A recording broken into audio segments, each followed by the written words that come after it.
Ukraine is ready to accept a ceasefire deal with Russia in exchange to U.S. military aid and intelligence sharing.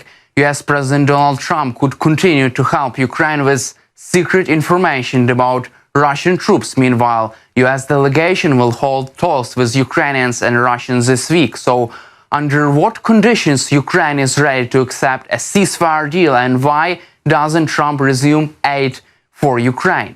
According to Financial Times, Ukraine will try to convince the U.S. to restore intelligence and military support at talks in Saudi Arabia, trying to prove that President Zelensky wants a quick end to the war with Russia. Kyiv intends to offer a partial ceasefire with Russia. This is about stopping long-range strikes and hostilities in the Black Sea. Also, the Ukrainian government hopes that progress in the talks will force Washington to cancel the decision to freeze intelligence sharing and arms supplies. One of the Ukrainian officials added that in the short term, Ukraine will prioritize establishing ties with the United States. At the same time, Ukraine sees progress in the ceasefire talks as a favor for the restoration of military and intelligence assistance. Also, a U.S. Department spokesperson says that Secretary of State Marco Rubio will be in the Saudi Arabia city of Jeddah from Monday to Wednesday for talks to advance the president's goal of ending the Russia-Ukrainian war. Ukrainian President Volodymyr Zelenskyy told EU leaders in Brussels that he wants to conclude a general framework agreement with the U.S. that would pave the way for further more detailed agreements on mineral resources and security guarantees.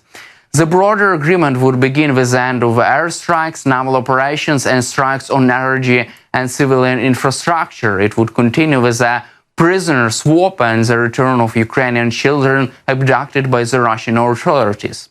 However, despite Ukraine's readiness to accept a ceasefire, NBC News reported that according to US officials, a mineral deal would not be enough for Trump to resume aid and intelligence sharing.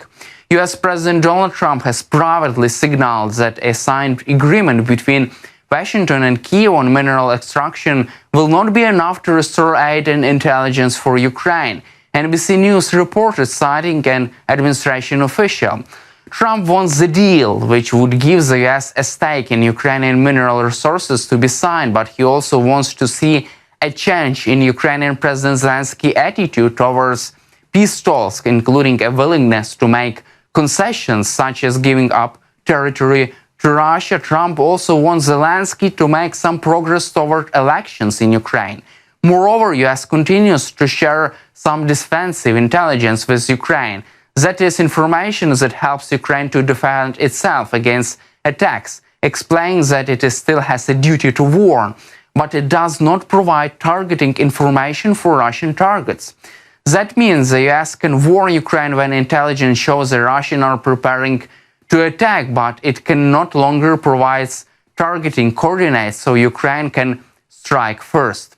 Meanwhile, US President Trump said on Sunday that the United States is almost done with the suspension of intelligence sharing with Ukraine and expects good results from future talks with Ukrainian officials in Saudi Arabia. Reuters has reported this quote. Trump said, "We are almost done." CIA Director John Ratcliffe said on Wednesday that the US has stopped sharing intelligence with Ukraine, putting pressure on Zelensky to cooperate with Trump in holding peace talks with Russia. On Thursday, the US official will meet with Ukrainian delegation in Saudi Arabia, in particular, to determine whether Ukraine is ready to make concessions. The fate of the mineral deal between Washington and Kyiv also hung in the balance during the Jeddah talks. Trump expressed optimism about the talks, quote, "I believe we are going to make significant progress this week." Trump said he believed Ukraine would sign the deal, which Kyiv believes should include US security guarantees.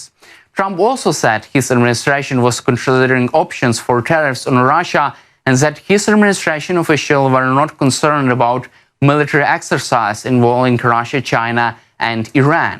At the same time, US President Donald Trump said he is seriously considering imposing banking sanctions, other sanctions, and tariffs on Russia until a ceasefire deal and a peace agreement with Ukraine are reached. Quote, "Based on the fact that Russia is now absolutely beating Ukraine on the battlefield, I'm seriously considering imposing wide-range banking sanctions and tariffs on Russia until a ceasefire and violent peace agreement are reached. Trump called on Russia and Ukraine to sit down at the negotiating table right now before it's too late. Meanwhile, U.S. Secretary of State Marco Rubio assured his Polish counterpart Radoslaw Sikorski that no one's threatened to disconnect Ukraine from Starlink. The U.S. Secretary of State called Sikorski hints at the unreliability of billionaire Elon Musk's SpaceX as a service provider.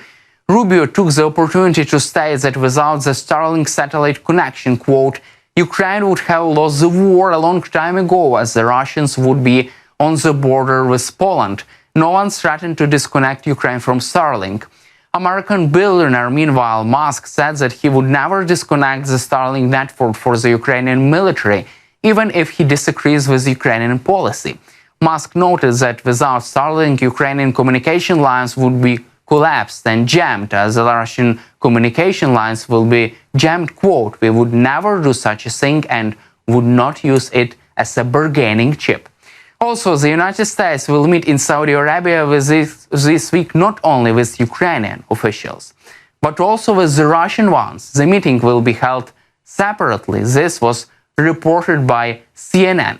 This week, separate meetings of senior Trump administration officials with Russian and Ukrainian officials will be held in Saudi Arabia. It is also not known in which city the meeting between US and Russian officials is to take place. The US-Ukrainian talks will be held in Jeddah. They will take place at a time when both countries are working to strengthen their relations after a quarrel in the Oval Office. Moreover, US Republican Senator Lindsey Graham said that he is concerned about the suspension of intelligence sharing between the US and Ukraine and the cessation of military aid supplies.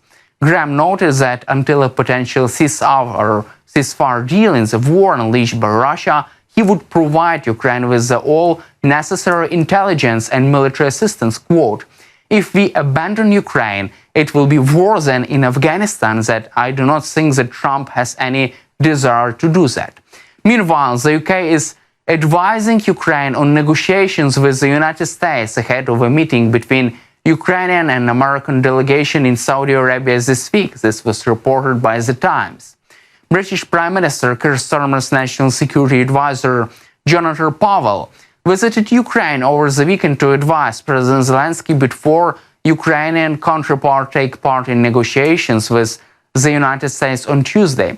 The publication writes that British are eager to avoid a repeat of the disastrous row with Trump in the Oval Office. Keir Starmer is also trying to convince Trump to resume intelligence sharing with Ukraine after the abrupt cessation of this process last week.